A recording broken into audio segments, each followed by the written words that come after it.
Hey guys, तो कैसे हैं आप लोग। आज हम रिव्यू करने वाले हैं वन पीस के लेटेस्ट एपिसोड का, यानी कि एपिसोड नंबर 963 का। जिसने भी आज का एपिसोड देखा होगा उसके मुंह से एक ही शब्द निकला होगा, जो कि है ओपी। ओपी का ओपी एपिसोड। तो चलो शुरू करते हैं। तो एपिसोड के शुरुआत में हमें देखने को मिलते हैं ओडेन, और उन्हें जैसे ही पता चलता है कि दुनिया में कितनी ज़्यादा मज़ेदार चीज़ें हैं, तो वो फैसला करते हैं कि वे दुनिया को घूमेंगे। तभी वहाँ पर इताची पोर्ट पर आ गए होते हैं व्हाइट बियर्ड पायरेट्स, और उनको देख लेते हैं दो लड़के, और वो इसके बारे में सभी को बता देते हैं। और एक आदमी कांजूरो को बताता है इन सभी के बारे में। तो ओडेन जैसे ही पायरेट्स के बारे में सुनते हैं, वो इताची पोर्ट की तरफ भागते हैं, और जो व्हाइट बियर्ड पायरेट्स होते हैं वो बानों में आ रहे होते हैं खाना पीना लेने। सभी लोग बातें कर रहे होते हैं कि ये कोई मामूली पायरेट नहीं है, ये बहुत ही ज़्यादा पावरफुल पायरेट लग रहे हैं। और तभी जो किनेमोन होता है वो बोलता है कि तुमने उन्हें क्यों जाने दिया। तभी अकासा या 9 के कुछ मेंबर उनके पीछे जाते हैं। तो कांजूरो बोलता है कि वो इनके पीछे क्यों गए हैं। तो इसो बोलता है लगता है तुम्हें उनके ड्रीम के बारे में नहीं पता है। तभी ओडेन पहुंच जाते हैं इताची पोर्ट पे, और वो बोलते हैं कि मुझे इसी टाइम का इंतजार था। तभी व्हाइट बियर्ड अपने लोगों से बोलता है कि पीछे हट जाओ, कोई ना कोई आ रहा है। तो ओडेन बोलते हैं कि मैं खुश हूँ कि तुम यहाँ के वेदर और वाटरफॉल्स के होने के बावजूद भी यहाँ पर आ सके, क्योंकि उन्हें पार करना कोई आसान बात नहीं है। और वो सीधा अटैक कर देते हैं व्हाइट बियर्ड पे। और जब इन दोनों के अटैक टकराते हैं तो उनकी पावर इतनी ज़्यादा होती है कि समुद्र बीच में से फट जाता है, और मार्को तो पीछे हट जाता है अपने आप। तो सोच लो इन दोनों अटैक में कितनी ज़्यादा पावर होगी। ओडेन व्हाइट बियर्ड से बोलता है कि मैं खुश हुआ क्योंकि तुमने मेरा अटैक रोक लिया, जो कि शायद ही पहले कभी हुआ था। और सच में यार बहुत ही ज़्यादा पावरफुल अटैक थे इन दोनों के।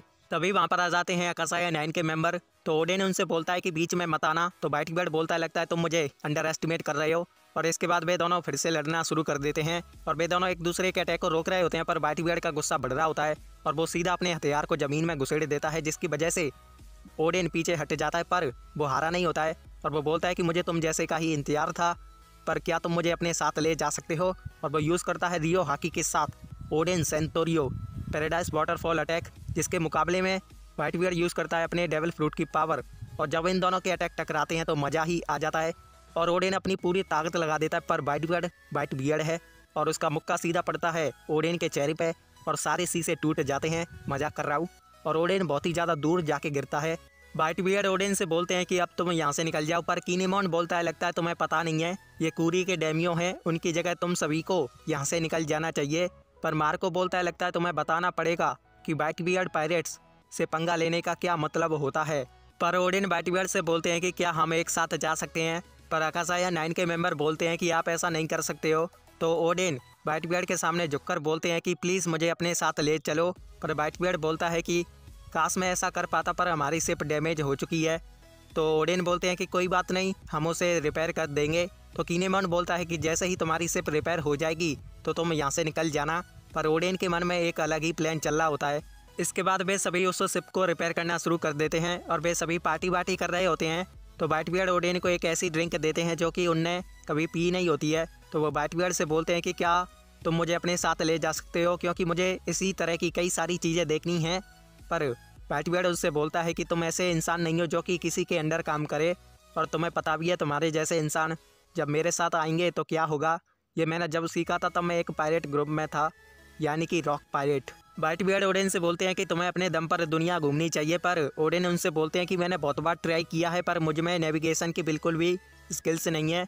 तो व्हाइट बियर्ड बोलते हैं तो ऐसा है तो तुम यहीं पर रुक के अपनी डेमियो के पद को संभालो। पर वो बोलते हैं कि मुझे यहाँ पर बिल्कुल भी रुकना नहीं है। तभी किनेमोन व्हाइट बियर्ड को बोलते हैं कि वानों का एक स्ट्रिक्ट रूल है कि यहाँ के लोग बाहर नहीं जा सकते हैं। ओडेन तो यहाँ के डेमियो हैं, तो वो इस रूल को नहीं तोड़ सकते हैं। तो व्हाइट बियर्ड किनेमोन से बोलते हैं कि तुमने अच्छा किया मुझे ये बता के, क्योंकि मैं बिल्कुल भी ओडेन को अपने साथ ले जाना नहीं चाहता था। पर ओडेन बोलता है कि मुझे रूल की कोई भी चिंता नहीं है। पर व्हाइट बियर्ड बोलता है कि तुम्हें यहाँ पर रुक के बहुत सारे काम करने हैं। पर वो बोलता है कि मुझे ये सब नहीं सुनना है, तुम मुझे प्लीज़ अपने साथ ले चलो। पर अकासा या 9 के मेंबर उसे घसीटते हुए ले जाते हैं, और उसे एक कमरे में बंद कर देते हैं। मार्को कैट वाइपर और डॉग स्टॉर्म से बोलता है कि क्या तुम्हें लगता है कि पूरी दुनिया में सिर्फ 5 आइलैंड है? तुम तो बिल्कुल ही गलत सोचते हो। वहीं पर ओडेन व्हाइट बियर्ड को राजी कर रहा होता है उसे अपने साथ ले जाने के लिए, पर व्हाइट बियर्ड मानता नहीं है। तो मार्को उन दोनों से बोलता है कि तुम्हें पता नहीं है एडवेंचर कितना ज़्यादा मज़ेदार होता है, और इस दुनिया में इतने ज़्यादा आइलैंड है कि कोई गिन भी नहीं सकता है। और ऐसे ही 2 हफ्ते बीत जाते हैं, और जो मोडी डेक होती है वो रिपेयर हो जाती है। वहीं ओडेन रात को चुपके चुपके अपने कमरे में से निकलता है, तो उसकी पहरेदारी कर रहा होता है इसो। तो वो बोलते हैं कि आप कहाँ पर जा रहे हो। तो ओडेन उससे बोलता है कि मैं तो बाथरूम जा रहा हूँ, पर इज़ो को ये पता होता है कि कुछ ना कुछ गड़बड़ है और ये सभी यहाँ से निकल जाते हैं। तो मार्को वगैरह बोलते हैं लगता है पॉप्स उसे पसंद करने लगे थे। तो वाइटी बर्ड बोलता है कि तुम कहना क्या चाहते हो, और ये सभी करते क्या है कि बहुत सारा खजाना ये ओडेन की मदद के बदले वहीं पर छोड़ के आ गए होते हैं। तभी एक चैन सीधी बंध जाती है शिप के खंभे से और वो बांधी होती है ओडेन ने, पर ओडेन के पीछे आ जाता है इज़ो और वो ओडेन को पकड़ लेता है और ये दोनों पानी में घिसटते हुए जाते हैं। पर ओडेन उससे बोलता है कि प्लीज़ मुझे अपने साथ ले चलो, पर इज़ो बोलता है कि आप ऐसे नहीं जा सकते हो, आप वानो के अगले शोगन हो। तो मार्को उस चेन को खोलने वाला होता है, पर वाइट बियर्ड उससे बोलता है कि रुको, उसके पीछे एक और बंदा है जिसे पकड़ने के लिए जाता है मार्को अपने फीनिक्स फॉर्म में।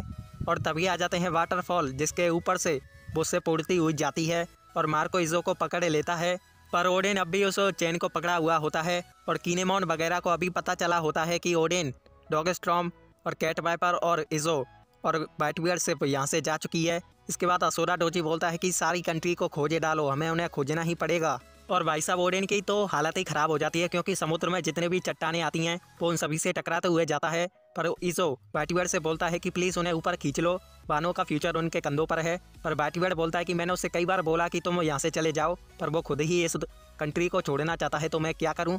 तो वाइट बियर्ड ओडेन से बोलता है कि अगर तुम 3 दिन तक इस चेन को पकड़े हुए ऐसे ही खिसकते रहे तो तुम इस शिप पर आ सकते हो।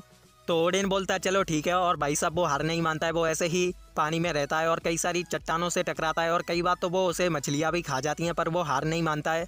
और अब बाकी होता है 1 घंटा और इतने दिनों से वो पानी में है जिसकी वजह से उसकी बॉडी सूज जाती है और उसे कई सारी चोटें भी लगी हुई होती हैं।